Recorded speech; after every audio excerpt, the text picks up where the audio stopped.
wabarakatuh. Waalaikumsalam warahmatullahi wabarakatuh. Selamat pagi semua. Pagi Kak. Bagaimana kabarnya hari ini? Alhamdulillah.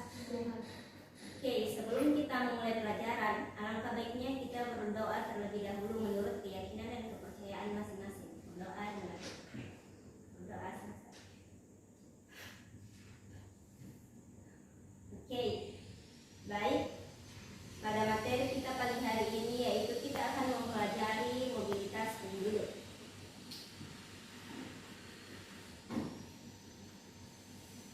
Mobilitas penduduk.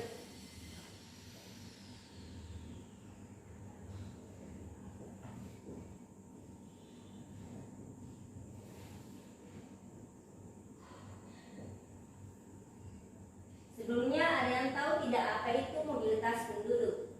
Saya Kak. Ya, Perpindahan penduduk. oke, perpindahan penduduk dari daerah ke daerah yang lain. Mobilitas penduduk terjadi disebabkan beberapa faktor.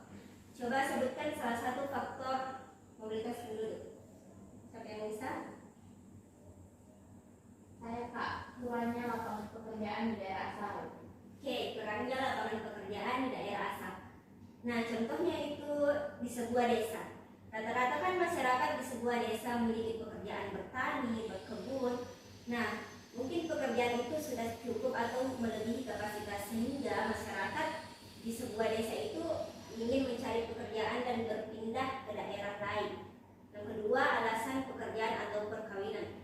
Sebelumnya saya tadi sudah jelaskan mengenai alasan pekerjaan. Nah, di sisi lain, perkawinan juga menjadi salah satu faktor pendorong mobilitas penduduk. Misalnya, sepasang suami istri, si sang suami memiliki jabatan di luar kota, jabatan direktur, misalnya. Nah, si sang istri ini tinggal di desa. Nah, otomatis sang istri ini ikut di suaminya dan berpindah daerah ke luar kota.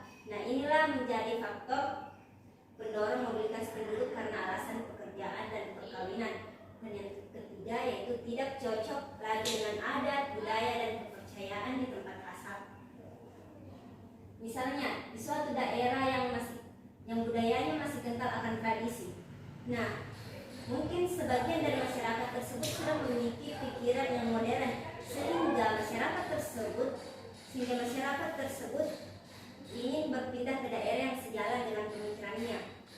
Nah, lanjut jenis-jenis mobilitas penduduk. Nah, mobilitas penduduk ini dibagi menjadi dua jenis, yaitu non permanen dan permanen.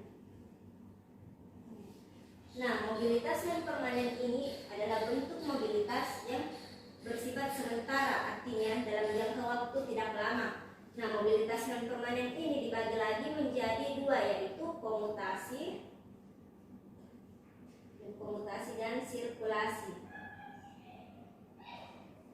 Komutasi adalah jenis mobilitas penduduk yang terjadi secara ulang-alik, artinya kurang dari 24 jam. Misalnya, orang yang tinggal di kota Pangkep dan bekerja di kota Makassar. Dia melakukan perjalanan memakai roda 2, roda 4, dan dia harus pulang dalam waktu kurang 24 jam. Jadi dia itu siklusnya tiap hari pergi pulang gitu. Dan yang kedua, sirkulasi. Sirkulasi ini adalah bentuk mobilitas penduduk yang sempat menginap beberapa hari. Contohnya, ketika mudik, dia pulang kampung ke kampung halamannya dan sempat menginap beberapa hari di sana, menikmati liburan bersama keluarga. Yang kedua, mobilitas permanen. Kita garis bawahi kata dari permanen. Permanen artinya bersifat tetap. Nah, bentuk mobilitas ini adalah suatu perpindahan penduduk yang bersifat tetap, artinya dalam jangka waktu yang lama, tidak bisa ditentukan. Nah, mobilitas permanen ini dibagi lagi menjadi dua, yaitu migrasi internasional dan migrasi internal. Migrasi internasional ini adalah perpindahan suatu penduduk dari suatu negara ke negara lain. Migrasi internasional ini dibagi lagi menjadi tiga, yaitu emigrasi dan remigrasi. Imigrasi adalah proses masuknya migran ke negara asal. Emigrasi adalah proses keluarnya migran ke negara tujuan, dan remigrasi adalah proses menetapnya migran ke negara asal setelah menetap di negara tujuan. Dan yang terakhir, migrasi internal, yaitu perpindahan suatu penduduk dari suatu wilayah ke negara, dari suatu wilayah dalam suatu negara. Misalnya dari kota Samarinda ke kota Kalimantan, ini kan masih dalam lingkup Indonesia. Jadi perpindahan penduduk dari wilayah satu ke wilayah yang lain dalam suatu negara. Migrasi internal ini dijumpai biasanya di Indonesia, di negara kita dibagi menjadi 3, yaitu urbanisasi, ruralisasi, dan transmigrasi. Urbanisasi ini adalah perpindahan penduduk dari desa ke kota, sedangkan ruralisasi adalah perpindahan penduduk dari kota ke desa, dan transmigrasi adalah perpindahan penduduk dari suatu pulau ke pulau lainnya.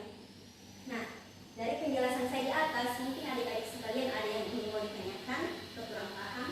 Saya Kak, Ya. ya jadi faktor pendorong mobilitas penduduk di sini Kak, ada poin tidak cocok lagi dengan adat budaya atau kepercayaan di tempat asal. Kira-kira itu seperti apa Kak, bisa dicontohkan? Oke, tidak cocok lagi dengan adat budaya dan kepercayaan di tempat asal. Contoh, kita kenal daerah Pajang yang budayanya masih kental akan tradisi. Nah, seperti kita harus memakai baju hitam setiap hari, tidak bersifat modern, tidak memakai sendal. Nah, mungkin sebagian dari masyarakat tersebut sudah bosan dengan hari-harinya begitu, dan sudah tidak mau mengikuti lagi tradisi yang ada di daerah Pajang. Nah, jadi dia memutuskan untuk berpindah daerah